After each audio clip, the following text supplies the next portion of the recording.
মেলে আছে। আপনাকে ভাবতে হবে যে আপনি কাদের ভোট দেবেন। যারা কেন্দ্রীয় সরকারের রেশন, এই যে কেন্দ্রীয় সরকার রেশন দেয়, আপনারা জানতেন আজ থেকে 2 বছর আগে ফ্রি রেশন। আমরা সবাই কি জানতাম দিদি দেয়, এত প্রচার যে দিদি দেয়, আমরা কেউ জানতামই না ওটা মোদি দেয়। আমরা মোদি দেয়ও বলি না, আমরা বলি কেন্দ্রীয় সরকার দেয়। দিদিও বাপের ঘর থেকে এনে দেন না, মোদিজিও নিজের পকেট থেকে দেন। আজকে মোদিজির বা কেন্দ্রীয় সরকারের দেওয়া রেশন যারা চুরি করেছে, আপনি তাদের চান? সারা বাংলায় একটা হিন্দু মুসলিমের সম্পর্কের টানাপোড়েন চলছে, তাদের মধ্যে ভ্রাতৃত্ববোধ নষ্ট হচ্ছে। আর সারা বাংলায় একটা জায়গাতে সাম্প্রদায়িক সম্প্রীতি একদম অটুট। কোথায়? ধর্মতলার মঞ্চে। ধর্মতলার মঞ্চে মুসলমান যে মঞ্চে আজান দিচ্ছে, সেই মঞ্চেই হিন্দু সন্ধ্যেবেলা সন্ধ্যা আরতি করছে। এমন একটা জায়গায় দাঁড় করিয়ে দিয়েছে রাজ্যটাকে। এইভাবেই চলে, নতুন কোনো ঘটনা নয়। টাকা কি হচ্ছে, কি চামকি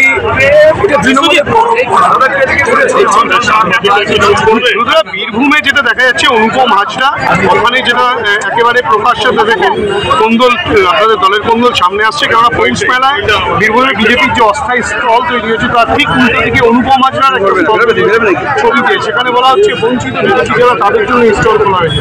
এবং যেখানে তৃণমূলের গোষ্ঠীকন্দল সামনে আসছে, এখানে তো বিজেপিরও গোষ্ঠীকন্দল সামনে চলে আসছে। কি বলবেন এটা নিয়ে, অনুপম হাজরার এই বিষয়টা? অনুপম বাবু একদম ব্যক্তিগত বিষয়, এই বিষয়ে যা কথা বলবার উচ্চ নেতৃত্ব, তিনি পদাধিকার বলে আমাদের উচ্চ নেতৃত্বের মধ্যেই পড়ে। আমার মনে হয়েছে পুরোটাই পর্যবেক্ষণের মধ্যে রয়েছে। এটা নিয়ে বড়রাই কথা আমাদের কিছু। প্রাপ্ত বসু বলছে চাকরি বাকরিতে গ্রেপ্তার করা হয়েছে, গুলি তো করা হয়নি। শিক্ষামন্ত্রী এই ধরনের মন্তব্য।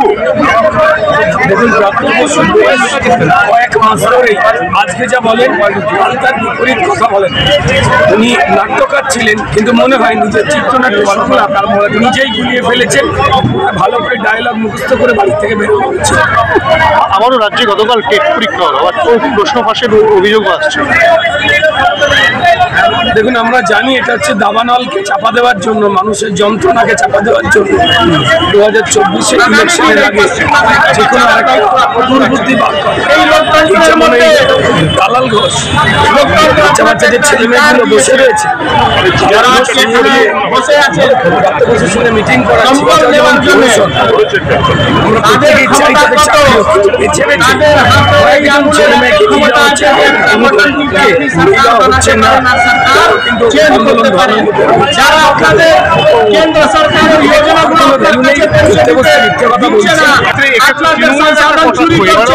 তাদেরকে সবক শেখাবার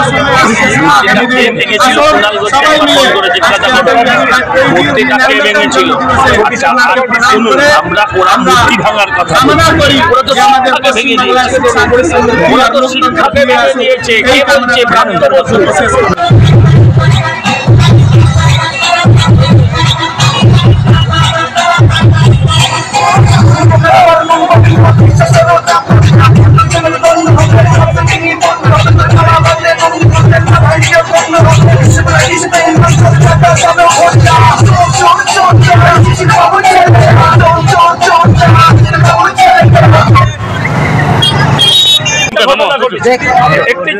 একজন বেআইনি কনস্ট্রাকশনের বিরুদ্ধে কমপ্লেন করেছিল, সে নিখোঁজ হয়ে গেছে প্রায় মাসখানে।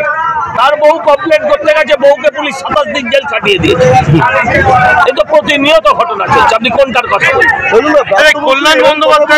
কল্যাণ বন্দ্যোপাধ্যায় নিয়ে কিছুক্ষণ আগে আপনি মঞ্চেও বলছিলেন, এবার মিমিক্রি কাণ্ডের পরে কল্যাণ বন্দ্যোপাধ্যায় কিন্তু উপরাষ্ট্রপতিকে আবারও তিনি নিশানা করলেন। আবারও তাকে আমি বলি ফান্ডামেন্টাল রাইট।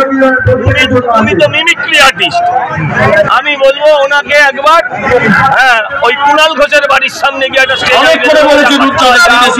শিল্পের যা দাম হয়, আমি শুধু জানতে চাই আপনার মেয়েটাকে, আপনি ছেলেটাকে লেখাপড়া করার সংসদ যদি বলে মিমিক্রিটা ধর্মতলায় ধর্ণা দেবে, মেয়েদের বলবো ল্যাংড়া পায়, কিভাবে ফুটবল খেলছে। যে চুল তোমাদের ময়দানে